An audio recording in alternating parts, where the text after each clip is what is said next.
Hello and welcome to another exciting episode of Can It Take a K26, the show where we take a variety of blasters and see if they can be upgraded using a K26 spring, and if not, what can they be upgraded with.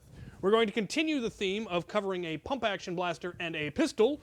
This time we're going to be looking at some Dart Zone blasters, starting with the Dart Zone Phantom.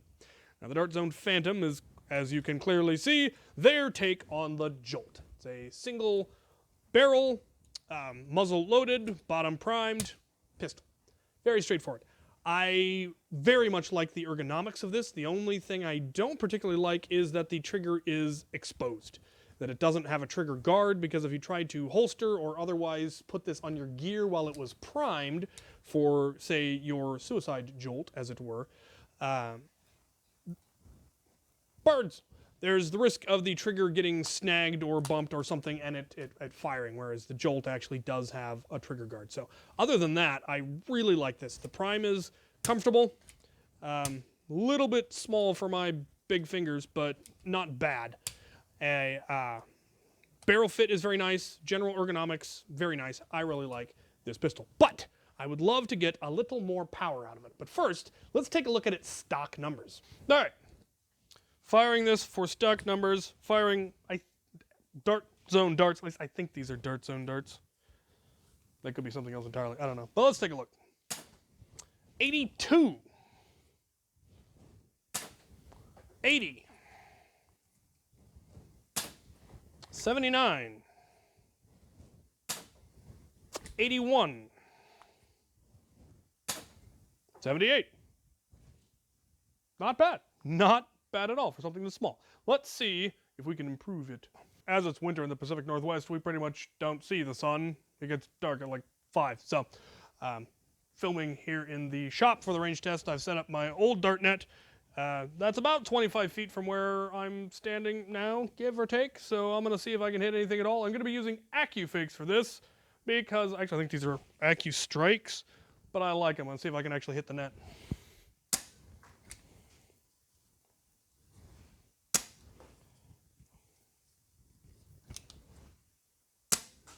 Oh, I hit it. Didn't get in it, but I hit it. Lovely. So, shooting flat, it would go considerably farther. I don't know how far they would shoot, but not bad, not bad. All right. See if I can improve this thing. All right. Well, stock numbers are actually remarkably good, but I wish to improve it, so let's see if this thing can take a K26. All right. Well, we're in. And, no it can't.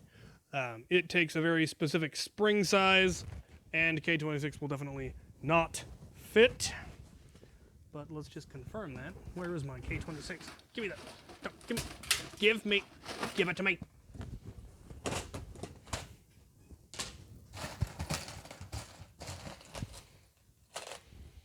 Yeah, no. All right. Let's go get the spring bin and see what we can improve this with. So we need something pretty close to the same diameter as this, but heavier. What have I got? Well, that seems to be pretty much the exact same stuff.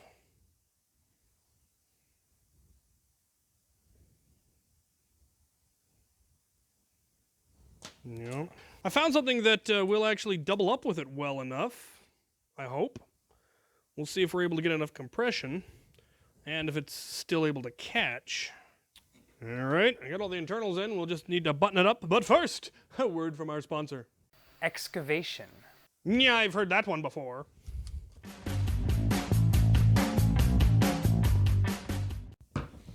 All right, see if it'll catch. It will. And it is definitely heavier. All right, let's go get the new numbers. All right, here we go. 95. 93. 89. 91. I am satisfied. I think we went much past that. Probably wouldn't be able to get it to catch. Actually, I wouldn't be surprised if it still would catch, but I'm satisfied with that. Let's see if I can actually still hit anything, though. All right. Range and accuracy test. Hole straight as an arrow. Just high. Yeah, I hit the edge. High. This thing does not drop like I expected to. I am pleased.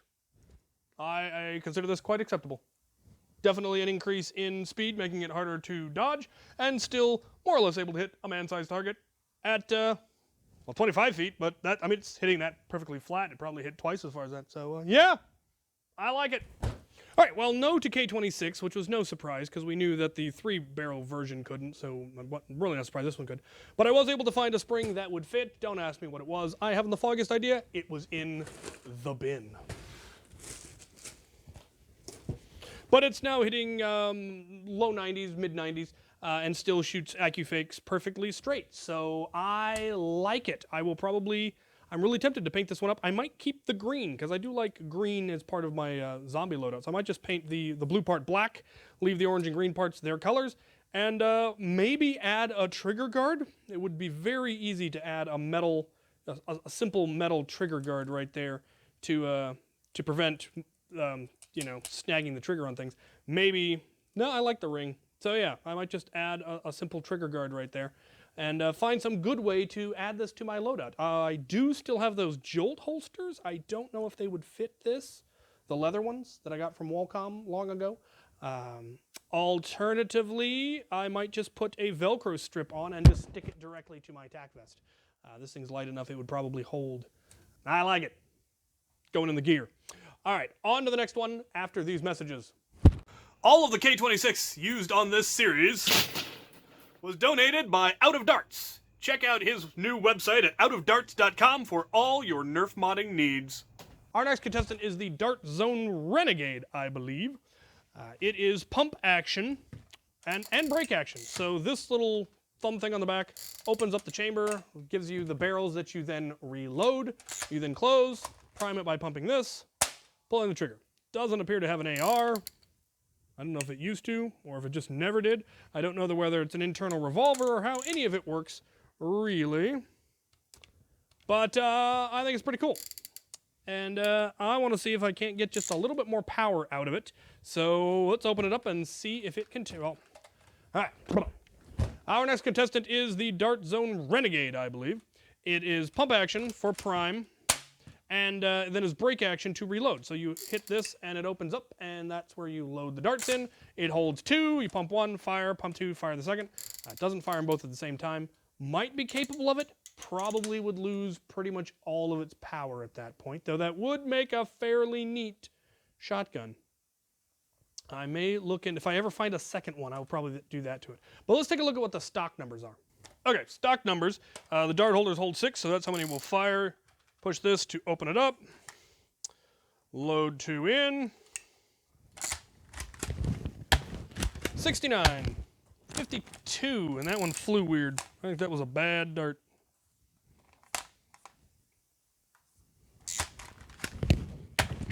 $69, 73,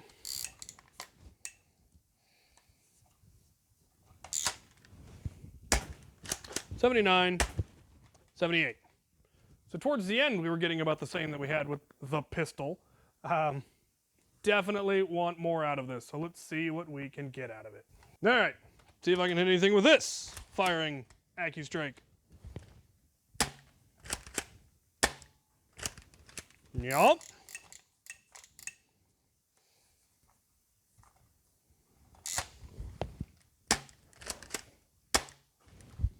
All right, yeah, those flew nice and straight, actually. Like to get a little bit more power. The pistol still seems to have more consistent power than this, so let's get it open, see what I can shove in it. Shove. So yeah, definitely, I like the accuracy of it, but definitely could use a little bit more power. So let's pop it open and see if it can take a K26.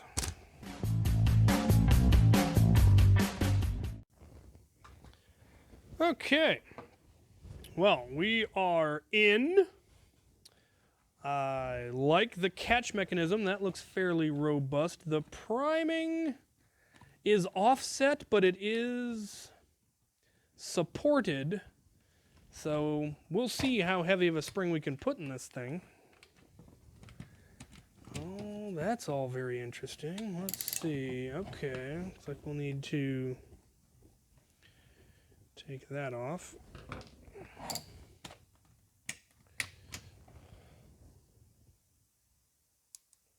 Oh, yep. It's an internal revolver that rotates through. So that's probably where a lot of our power is getting lost.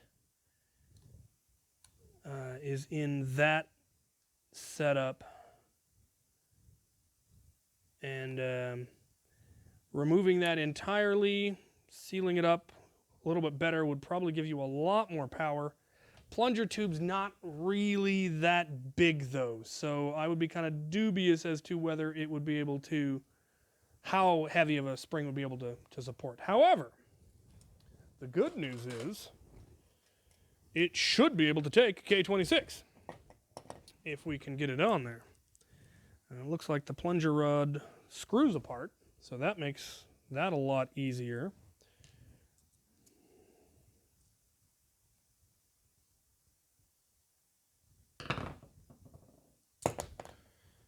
It's held together with 2 screws, so that's good news as far as how much strength it can take.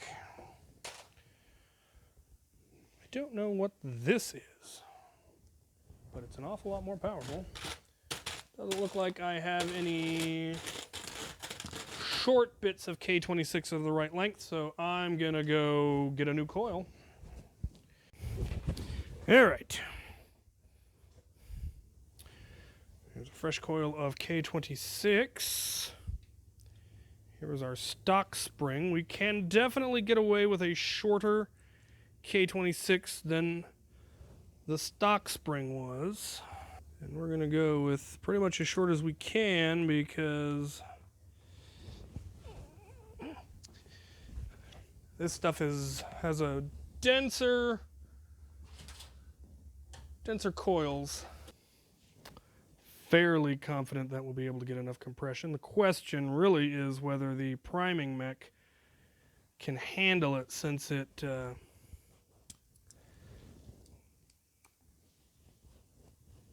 is in multiple parts because of the way the barrel breaks. We'll see if it has the gumption.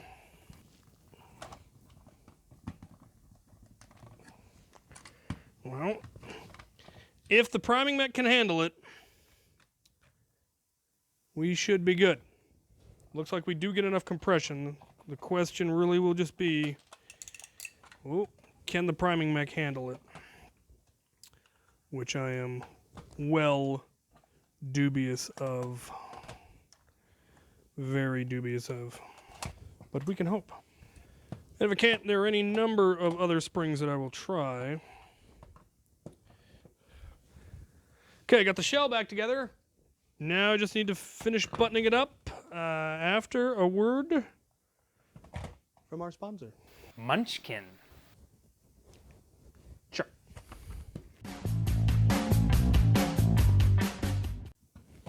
All right. Let's see if we can get it to prime. I could. I'm kind of surprised. Okay. Let's go give it a test. All right, here we go with K26. 185. Make up your mind. Gonna try with AccuFakes.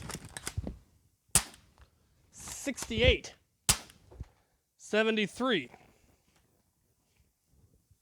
I was so hopeful. Once more. 94. 94. Dubious. More AccuFakes. 74. 86. Doesn't like AccuFakes. Now what on earth are those little things? Alright. AccuFakes again, trying to hit the target. Still finding the power fluctuations to be somewhat troubling. But it's still accurate, so that's something. Wondering if the weird things in the barrels there have anything to do with it. I'm going to try taking those out. It did. Okay, so apparently these were just interfering with the AccuStrike heads would be my guess. Because taking it out, now I'm getting 95 with AccuFix. So that is lovely. That is quite acceptable. I would be tempted to maybe try something like a Chronos spring instead of K26, just for a little less power, maybe. I really want to try making it fire both barrels. Just because I want to know how much power is getting lost in that cylinder gap for that whole revolving mech, which is just a poor design. Smart ARs, while inefficient, are still better than that. So I'm definitely gonna try to hunt down a second one of these and try shotgunning it. This one I will leave the way it is. Probably in the colors that it is, because those are good zombie colors. So yeah, there we go. It can indeed take a K26. Let's recap. All right, for those of you just tuning in or who just skipped to the end to see the results, that was a no for the Dart Zone Phantom, but a yes for the Dart Zone Renegade, which actually kind of surprised me. The Phantom was able to take a decent spring upgrade and could probably take considerably more if you wanted to push it, and makes for a lovely little single-shot pistol at that point. And the Renegade was able to, which got it up to around 100 FPS with no other modifications. I definitely would want to try to improve that seal, or possibly, if I can get my hands on another one of these, I would take out the barrel switching mech entirely and just make it fire both, which you wouldn't get great range, but the whole point is to have a shotgun. And since this one would easily fit into any of the various shotgun holsters because of its form factor, even if you could only, hit somebody at 20, 25 feet, that would be acceptable for the purposes of what I would want to use that for. So I am well pleased with both of these, and pleasantly surprised. I wasn't expecting them to be able to take the upgrades that they were, or for it to have as significant as an improvement as it did. So very cool. Next week, we will continue to look at pump-action blasters and pistols. I've got one more set to go over, and I have no idea what I'll do after that. So if you have any suggestions, there are a couple of bigger, newer blasters that I do want to try out. There is one that I've been putting off acquiring. I'm definitely going to have to go ahead and pull the trigger on that one, and then I'll probably do those two next. So stay tuned for that. Thank you for watching.